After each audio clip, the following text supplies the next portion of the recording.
Hola, mi amigo querido. Ya vimos que el tema de este trimestre es el tema de la educación. La semana pasada vimos que el jardín del Edén era una escuela donde el maestro era Dios mismo, la naturaleza era el libro del texto y Adán y Eva eran los alumnos. Ahora, esta semana veremos que después de la salida de nuestros primeros padres del jardín del Edén, el plan educativo de Dios continuó. Porque Dios creó al ser humano para que se desarrollase constantemente. Parte de su perfección era su capacidad de ir creciendo. Solo que ahora, después de la salida de Adán y Eva del jardín del Edén, la familia se volvería en una especie de escuela. Los padres serían los maestros y los hijos los alumnos. La verdad es que no encontramos en la Biblia alguna declaración explícita diciendo que la Biblia fue una escuela en los primeros tiempos, en los tiempos de Adán y Eva. Podemos leer algunos textos que, por ejemplo, la lección de esta semana presenta, pero solo podemos hacer deducciones, inferencias. No hay una declaración explícita diciendo la familia de Adán y Eva era una escuela. Por ejemplo, nosotros leemos en Génesis 4, 3 al 5 lo siguiente: y aconteció, andando el tiempo, que Caín trajo del fruto de la tierra una ofrenda a Jehová, y Abel trajo también de los primogénitos de sus ovejas, de lo más gordo de ellas. Y miró Jehová con agrado a Abel y a su ofrenda, pero no miró con agrado a Caín y a la ofrenda suya, y se ensañó Caín en gran manera y decayó su semblante. ¿Cómo podemos inferir el tema de la educación en este incidente narrado por Moisés en el libro de Génesis?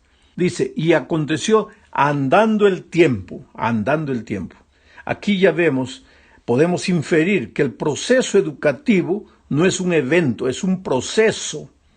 Andando el tiempo, no se educa de un día para el otro, se educa un día atrás del otro.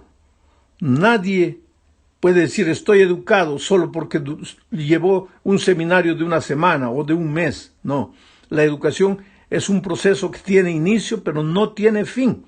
El texto dice, y aconteció andando el tiempo. ¿Qué cosa sucedió?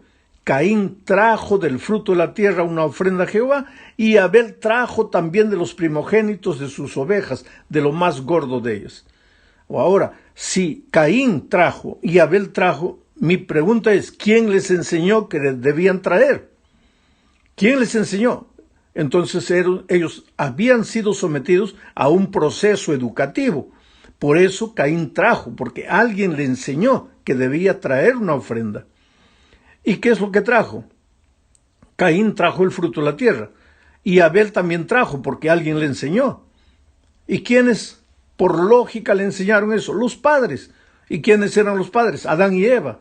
Por lo tanto, el hogar de Adán y Eva era una especie de escuela donde se enseñaba a los hijos. Ahora, seguramente que los padres les enseñaron las mismas cosas. Ellos debían traer un cordero como ofrenda para Dios. ¿Por qué? Porque el cordero simbolizaba al Cordero de Dios que un día quitaría el pecado del mundo. Mi pregunta es, ¿por qué Caín trajo el fruto de la tierra? ¿Y por qué Abel trajo la oveja? Y mira lo que dice adelante. Y miró Jehová con agrado a Abel y a su ofrenda. O sea, ¿por qué Dios miró con agrado a Abel? Porque Abel hizo lo correcto. ¿Y quién enseñó lo correcto? Adán y Eva. ¿Y le enseñaron solo a Abel? No, también a Caín. ¿Y por qué Caín trajo el fruto de la tierra? Porque no quiso hacer lo correcto. O sea, la verdadera educación no te obliga a hacer algo. La verdadera educación te expone los caminos. Pero nosotros tenemos que ser conscientes de que, aunque como padres eduquemos bien a nuestros hijos, cuando llegan a ser adultos, ellos deciden el camino. Ellos deciden si traen el fruto de la tierra o si traen la oveja, como les fue enseñado. Miró Jehová con agrado a Abel, porque hizo lo cierto, pero no miró con agrado a Caín y a la ofrenda suya. Y entonces, ¿qué pasó? Caín se molestó. Quiere decir, de este incidente nosotros podemos deducir que Adán y Eva, el hogar de ellos, era una escuela donde se enseñaba a los hijos. Quiere decir, nosotros deducimos el tema de la educación de este pasaje que acabo de leer. ¿Y qué materias deben haber sido enseñadas en la primera familia de Adán y Eva? Seguramente los temas de la creación, el plan de redención, la misericordia, el amor de Dios, en fin, tantos temas que giraban en torno de Dios. La sierva de Dios sí nos da una declaración que habla de la educación en la primera familia. Eso está escrito en Educación, el libro Educación, página 20. Dice así: el sistema de educación instituido al principio del mundo debía ser un modelo para el hombre en todos los tiempos, cuando el principio del mundo, con Adán y Eva. El sistema de educación instituido al principio del mundo debía ser un modelo para el hombre de en todos los tiempos. Como una ilustración de sus principios, se estableció una escuela modelo en el Edén, el hogar de nuestros primeros padres. Bueno, ya dije que de la Biblia no encontramos un texto ahí en la Biblia contundente, explícito, que diga que el hogar de Adán y Eva fueron una escuela. Deducimos los principios de la enseñanza, lo que Adán y Eva enseñaron. Deducimos que su hogar fue una escuela para Caín y para Abel. Pero la sierva de Dios, ella sí, con esta declaración, declara explícitamente que el hogar de Adán y Eva fue una escuela. Los hogares, mi querido amigo, son escuelas. Los niños aprenden valores y principios observando la vida de los mayores, especialmente de los padres. Cuando un niño va a la escuela formal establecida, ya se desperdiciaron los años básicos de la educación, porque esos años deben haber sido los años en que ellos eran tiernos y estaban en la casa con los padres. Desde este punto de vista, es una bendición conocer la palabra de Dios y las instrucciones divinas para hacer de la familia un centro de educación.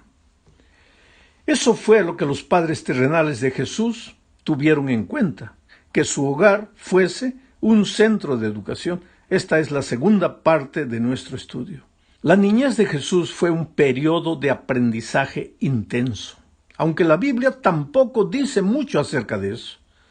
Pero lo encontramos, por ejemplo, a Jesús a los 12 años de edad en el templo, discutiendo con los doctores de la ley que se quedaron maravillados con su conocimiento.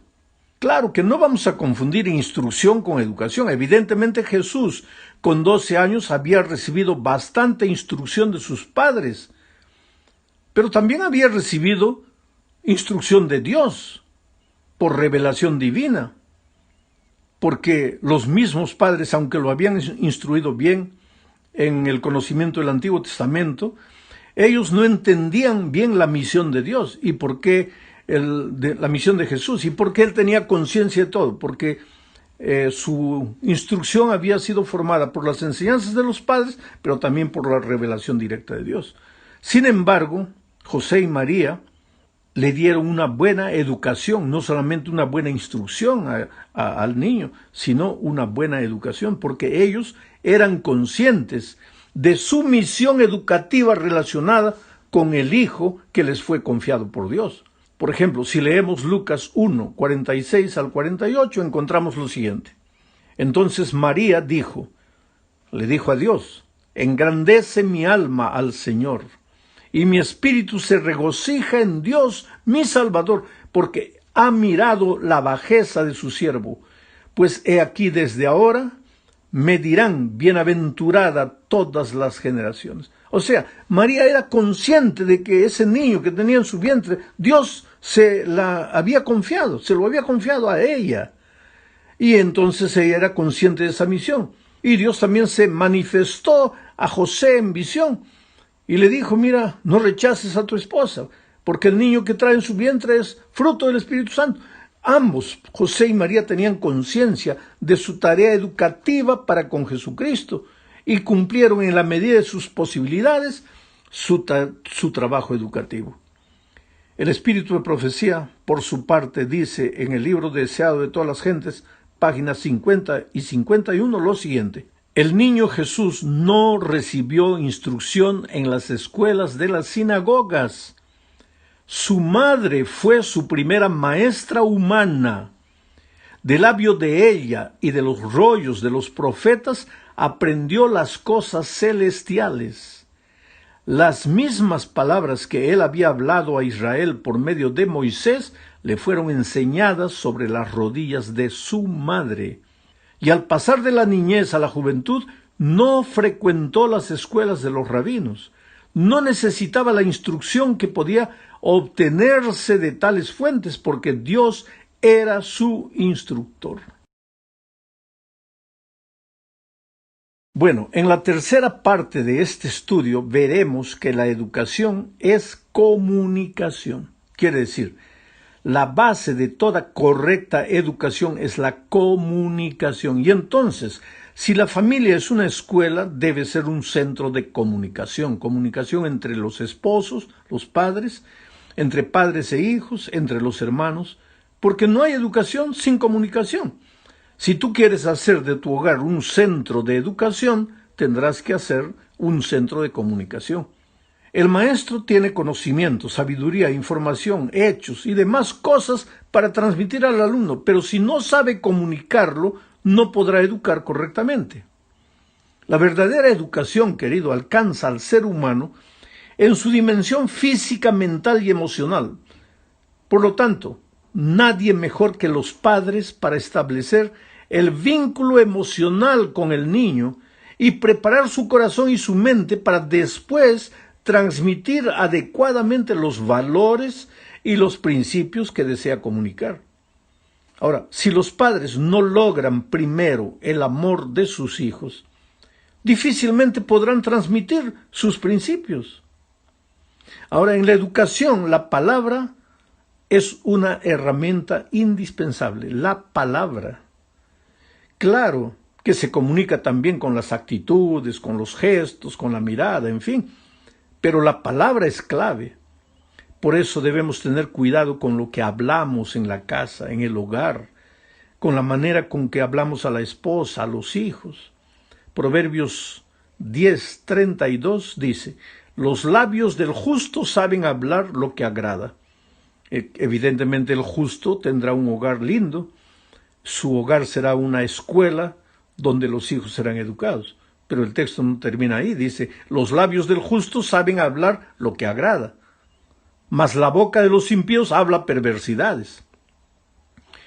Aquí está la responsabilidad de los padres con lo que hablan en la casa.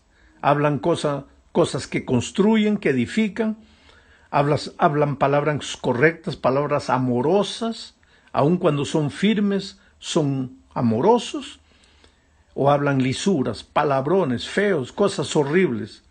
Ahora, si hablas cosas feas para los hijos en un momento de rabia, ¿qué esperas que tus hijos van a hablar después? La educación no es un asunto de solamente haz lo que digo, sino yo voy a hacer lo que tú vas a aprender a hacer. Veamos ahora el papel de los padres más específicamente. Esta es la cuarta parte de nuestro estudio. Efesios 6:4 dice lo siguiente, voy a leer. Y vosotros, padres, no provoquéis a ira a vuestros hijos, sino criadlos en disciplina y amonestación del Señor. Sabes, querido, los padres tenemos la responsabilidad de reflejar para nuestros hijos el carácter de Dios. Al final de cuentas, la oración básica de todo cristiano es el Padre Nuestro. Cuando decimos Padre Nuestro, nos estamos dirigiendo a Dios. Y le estamos diciendo a los hijos que Dios es igual a nosotros, los padres, en cierto aspecto. Ahora, si tú eres un padre intransigente, radical, que no perdona, un padre que habla palabras feas, que castiga por cualquier cosa, que pierde la paciencia fácilmente. ¿Cuál es la idea de padre, la idea de Dios que va a tener tu hijo cuando le dice Padre Nuestro? Va a tener la idea del padre que tú le proyectaste, la imagen que tú le proyectaste, de un padre sin paciencia, radical, intransigente. Por otro lado, si tú eres muy condescendiente con el hijo, dejas que haga todo lo que quiere, no tienes una palabra de corrección, de disciplina, todos los caprichos del hijo tú atiendes. ¿Cuál es la idea de Dios que él va a tener del Padre Celestial? Que Dios también pues es un padre que le deja hacer todo lo que quiere y se va a meter en problemas, porque quien lo va a corregir no es Dios, quien lo va a corregir es la vida. Entonces, aprende cuando eres niño lo que te enseñan con amor, porque si no aprendes de niño lo que te enseñan con amor, de grande lo vas a aprender lo que te enseña la vida, pero la vida te va a enseñar sin amor. ¿Y cuál es el papel de la madre? Esto es interesante. Ya leímos el papel de María en la educación del Hijo Jesucristo. Pero Educación, página 275, dice: el primer maestro del niño es la madre. En las manos de ésta se concentra en gran parte su educación durante el periodo de mayor sensibilidad y más rápido desarrollo. Ahora tenemos que hablar sobre una realidad que vivimos. Hoy día las cosas han cambiado, la estructura del mundo ha cambiado, la filosofía, la cultura del mundo ha cambiado. Hoy día nos creamos necesidades fantasiosas, porque siempre estamos necesitando dinero, porque hay que comprar un nuevo mueble, porque hay que comprar una nueva televisión, hay que comprar un nuevo carro, porque hay que comprar tenis para el hijo, pero que sea de marca Nike, que hay que hacer esto, que hay que hacer... Entonces nos inventamos necesidades. Y de unas décadas para aquí, la mujer, la madre, se ha visto en la obligación de salir a trabajar para ayudar financieramente al hogar. Y no hay nada de malo en eso, porque la mujer puede trabajar tanto cuanto el hombre, es tan capaz cuanto el hombre. Pero el asunto es que no es que la mujer sale a trabajar y el hombre se queda a educar a los hijos, sino que ambos salen a trabajar y los hijos se quedan a ser educados por una empleada que no tiene ni el amor suficiente, ni los valores suficientes, ni los principios suficientes, ni el conocimiento suficiente para educar niños. Y a veces se desaprovechan los mejores años de la educación del niño, porque como ya dije, cuando el niño va a la escuela formal, ya se desperdició los mejores años. Ese vínculo madre-hijo es insustituible. Hoy día las cosas están cambiando. Por ejemplo, hoy día se escucha a muchos esposos decir, estamos embarazados. Ahora, físicamente solo la esposa está embarazada, no el hombre. Pero está bonito, la frase es bonita, estamos embarazados en el sentido de que la responsabilidad de educación, la responsabilidad de la vida de este niño, no es solo de la esposa embarazada, sino del hombre también. Estamos embarazados, parece muy bonito. Pero ¿qué es lo que pasa? Hay un vínculo entre madre e hijo que el padre no puede ocupar. Porque para eso el padre literalmente tendría que estar embarazado.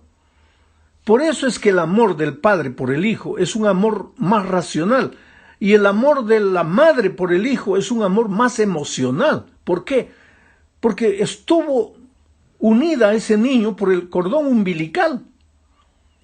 Entonces es parte de su cuerpo, parte de su ser, parte de sus entrañas.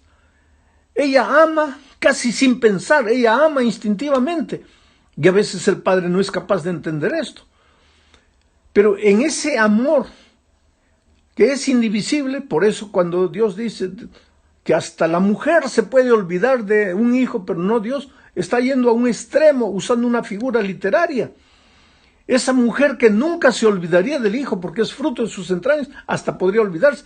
Pero ahí Dios está estableciendo una vez más el principio madre-hijo, la relación madre-hijo. El padre puede quedarse en casa, educar al niño, pero nunca tendrá la influencia que la madre tiene. Y esto es divino. Esto no es cultural. La cultura puede cambiar, pero las cosas que Dios estableció no pueden cambiar. Ahora, cuidado, no me interpreten mal. No estoy diciendo la madre tiene que dejar de trabajar y quedarse solo cuidando al hijo. No estoy diciendo eso. Pero la familia, los padres tendrán que estudiar, tendrán que ver, tendrán que analizar la manera de aprovechar los mejores años de la vida del niño para educar. Por eso el título de la lección de esta semana es el hogar, la familia como una escuela. La educación se comienza ahí. Se echa las bases de la educación que después los profesores terminarán de hacer en la escuela. Llegamos al fin de este estudio hablando del hecho de siempre recordar, o mejor dicho, no olvidar. Leamos Deuteronomio 6, 5 al 9. Y amarás a Jehová tu Dios de todo tu corazón, de toda tu alma y de todas tus fuerzas. Aquí está el concepto completo de la educación. La educación abarca la mente, el cuerpo y el corazón. Y estas palabras que yo te mando hoy, dice, estarán sobre tu corazón y las repetirás a tus hijos. Y hablarás de ellas estando en tu casa, andando por el camino, al acostarte, cuando te levantes. Y las atarás como una señal en tu mano, y estarán como frontales entre tus ojos, y las escribirás en los postes de tu casa y en tus puertas. O sea, aquí se está estableciendo el principio de la repetición. La repetición constante de un mismo mensaje lleva inevitablemente a la acción. Entonces, repite a tus hijos, enseña a tus niños, haz que memoricen versículos de la Biblia, haz que aprendan a cantar himnos, que mantengan una canción en el corazón, los principios que estén en su mente, los valores en su mente, en su corazón constantemente, de una manera, de otra manera. Es así que tú haces de tu hogar una escuela donde estás educando al niño en los mejores años de aprendizaje. Que Dios te bendiga ricamente.